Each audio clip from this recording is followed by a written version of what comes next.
तुम्हारे पास जो मेकअप करवाने आती हैं, चाहे वो ब्राइड्स हो, चाहे वो ब्राइड्स की बहनें बहनें, जो भी सारे लोग हों, तुम्हें क्या क्या डिफिकल्टीज फेस करनी पड़ती हैं जब उनकी स्किन और बाल तैयार नहीं होते इन सब चीज़ों के लिए? स्किन में तो खैर मेकअप के दौरान जो प्रॉब्लम्स आती हैं that is a lot got to do with I mean खैर जो बहुत प्रॉब्लम आती है वो एक्नी की प्रॉब्लम आती है, आपकी ओपन पोर्स की प्रॉब्लम आती है, डिहाइड्रेटेड स्किन की प्रॉब्लम आती है। फिर उसके बाद जो थोड़ी सी जो मैच्योर ख़वातीन होती हैं जैसे कि माएँ होती हैं या जो बड़ी बहनें होती हैं, हाँ. उनकी स्किन जो है वो अगर उनकी लाइंस रिंकल्स, क्योंकि देखो तुम्हारे पास बहुत सारे लोग वो आते होंगे सैलून मेकअप कराने जो खाली शादी ब्याह पे ही तैयार होते हैं, हाँ, वो नॉर्मली इतना मेकअप उनको आता भी नहीं है करना। तो वो लोग जो नया नया मेकअप सैलून का करते हैं उनको किस चीज का ख्याल रखना चाहिए? मतलब आने से पहले स्किन किस तरह प्रेप करके आए कि भाई उनकी स्किन को आदत नहीं है मेकअप की? तो वो हमें करना पड़ता है वो हमें करना पड़ता है कि हम अगर स्किन ऐसी आ गई है कि अगर हमें बहुत ज़्यादा लग रहा होता है कि स्किन बहुत ज़्यादा डिहाइड्रेटेड है या बहुत ज़्यादा ड्राई है, पैची है, अब तो मौसम भी चेंज हो गया है, ड्राई पैची स्किन हो गई है, क्योंकि अगर आप अच्छी तरीके से मॉइस्चराइज नहीं हो रहे होते हो तो उसमें क्या होता है कि कई दफ़ा आपकी डेड स्किन भी हो जाती है तो फिर हमें मेकअप से पहले थोड़ा बहुत हम हल्की सी, बहुत हार्श नहीं लेकिन हल्का जो बहुत ही जो सॉफ्ट स्क्रब्स होती है, माइल्ड स्क्रब्स होती है, माइल्ड एक्सफोलिएंट होता है, उससे बिल्कुल हल्का हल्का सा जो है वो थोड़ा सा स्किन को, थोड़ा जो डेड स्किन होती है वो निकाल देते हैं और उसके बाद जो है वो हम फिर मेकअप करते हैं। अगेन उसके अंदर प्राइमिंग बहुत ज़रूरी होती है कि आपने मॉइस्चराइजिंग हाइड्रेटिंग प्राइमर से इस्तेमाल। दूसरा अगर बालों की बात करती हूँ मैं, तो क्या बालों के लिए होता है ना, अक्सर लोग तेल लगाते हैं फिर शैम्पू करते हैं, तो अक्सर आपके पास आते होंगे शैम्पू करके आए हैं लेकिन ग्रीसी बाल हैं और उन्होंने बनाने जूड़े वूड़े हैं, ना बैकॉम हो सक रहा है, तो उसके बारे में भी बताओ कि वो किस तरह की तैयारी कर आए। देखिए जो बहुत ज़्यादा एक रिक्वायरमेंट होती है वो ये होती है कि जी हमारे बाल जो है ना वो लगे कि जी पता नहीं कितना वॉल्यूम अच्छा हो जाए बालों का, लेकिन अगर बाल पतले हैं अनफॉर्चुनेटली वो नहीं हो सकता है। उसमें हमें 100% बैककोमिंग करनी पड़ती है, हमें जो है वो फाइबर इस्तेमाल करना पड़ता है, एक्सटेंशंस की नीड पड़ती है और हमें ब्लो ड्राई या वो नहीं। मेरा सवाल ये तुमसे कि लोग जब तुम्हारे पास आए तो किस तैयारी के साथ आए? तैयारी की मतलब बाल उनके जो है वो प्रॉपर तरीके से वॉश्ड हो, ग्रीसी बाल नहीं होने चाहिए और बहुत ज़्यादा कंडीशनर भी नहीं डाला हुआ होना चाहिए, क्योंकि ये चीज़ जो है वो आपके बालों को लिम्प कर देती है। अगर कंडीशनर लगाना है, अगेन ड्राई और फ्रिजी बाल नहीं होने चाहिए, तो अपने स्कैल्प में जो है वो कंडीशनर को अवॉइड करें क्योंकि वो ग्रीसीनेस पैदा करता है। एंड्स में ही जो है वो अपने कंडीशनर लगाएं, लेकिन डेफिनेटली जो अगर आपने बालों में एक दिन या एक रात पहले आपने तेल लगाया है, वो जो है वो अवॉइड करें सैलून से आने से पहले, क्योंकि फिर वो सही तरीके से ऑयल की क्लेंजिंग नहीं हो पाती है, तो फिर वो जो चीज़ है वो आपके बालों में वॉल्यूम और एक फ्रेशनेस थोड़ी सी आती है कि बाल ग्रीसी ना लगें, वो नहीं आ पाता है फिर। ओके। आप लोग क्या तैयारी करते हैं मेकअप और हेयर से और स्किन से? मैं अगर रिलेटेड सवाल करूंगी कि क्या आपको पहले से पता होता है कि मैं ये वाला मेकअप करके जाऊंगी? बिल्कुल टाइम नहीं होता, जो चीज़ हाथ में आती है और जितना मैनेज कर सकते हैं वो कर लेते हैं।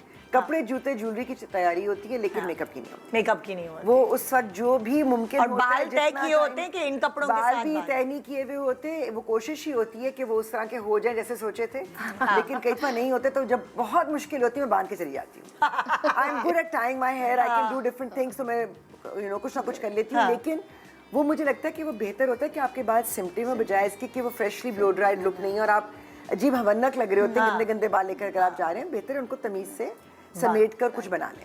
आप क्या करती हैं अगर यही वाली चीज़? अच्छा, अगर जैसे कहीं जाना है, कुछ करना है, तो लाजमी डिफरेंट टाइप के मास्क होते हैं, वो लाजमी लगाती है। स्क्रबिंग बहुत ज़रूरी है। उसी दिन लगाती है? नहीं, उस दिन कुछ नहीं, 2 दिन तक कुछ भी नहीं, इसलिए कि कभी दाना निकल आता है, कभी स्किन के पोर्स खुल सकते हैं। उससे पहले जिस दिन फंक्शन है उससे पहले सिर्फ शीट मास्क, कुछ भी नहीं, आप शीट मास्क कोई सा भी लगा लें, लेकिन उससे पहले की तैयारी होती है कि आपकी स्क्रबिंग होनी चाहिए, आपकी डर्मा प्लानिंग अगर ज़रूरत है तो वो होनी चाहिए।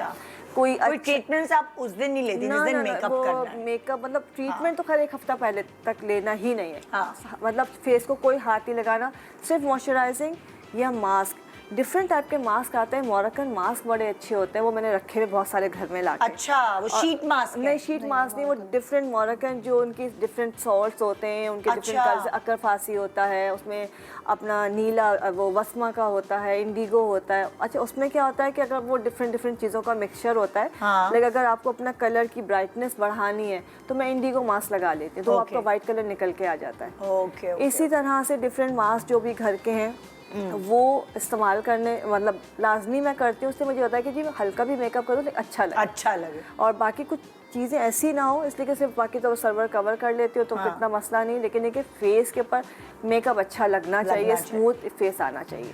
नादिया, तुम क्या करती हो? तुम अपने सैलून चली जाती होगी 2 दिन पहले, चलो मेरा फेशियल कर दो, ऐसा होता है? या घर की, वो कहते हैं ना, घर की मुर्गी दाल बराबर, तो नादिया को कोई लिफ्ट नहीं है सैलून जाने का टाइम ही नहीं मिलता है एक्चुअली अपने सैलून पे। अगर मैं जाती भी हूँ ना तो फिर लड़कियां अगर बिजी होती तो मैं कहती हूँ अच्छा नहीं ठीक है, मेरा काम अभी छोड़ दो। इतनी दफा हो चुका है अभी इस सीजन में भी कि ये तुमने देखा होगा कि मेरे नाखून जो है वो कभी भी मैं नेल्स के बगैर नहीं होती हूँ, लेकिन पिछले ऑलमोस्ट 2-3 हफ्ते हो चुके हैं क्योंकि ये सीजन चल रहा है, इस वजह से मेरी ही अपनी एक गलती की वजह से जो है वो मेरे नाखून जो है वो बहुत ही, मैंने ना स्प्रे पेंट के साथ मुझे कुछ काम करना था, वो काला स्प्रे पेंट, वो काले स्प्रे पेंट के साथ मैंने कुछ काम किया, वो मैंने कोई ग्लव्स कोई कुछ भी नहीं पहना, मेरी अपनी वो स्टुपिडिटी थी, तो वो मेरे सारी जो काला स्प्रे पेंट है वो नाखूनों पे चिपक गया।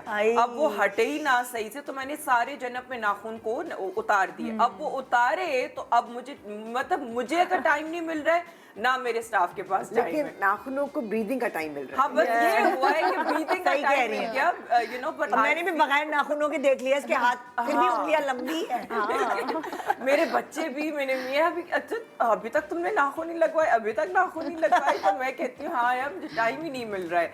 बट तो ये मेरा जो है ना वो स्केड्यूल रहता है। बट आई एम एक्चुअली, क्योंकि जाहिर है जो चीज़ें जो सैलून में जो एक जो हम किसी और के ऊपर कर रहे होते हैं, जो हम सर्विसेज फेशियल्स की या जो भी चीज़ें और जो मैं रेकमेंड कर रही होती हूँ, वो ऑनेस्टली मैं खुद भी अपने ऊपर भी करती हूँ।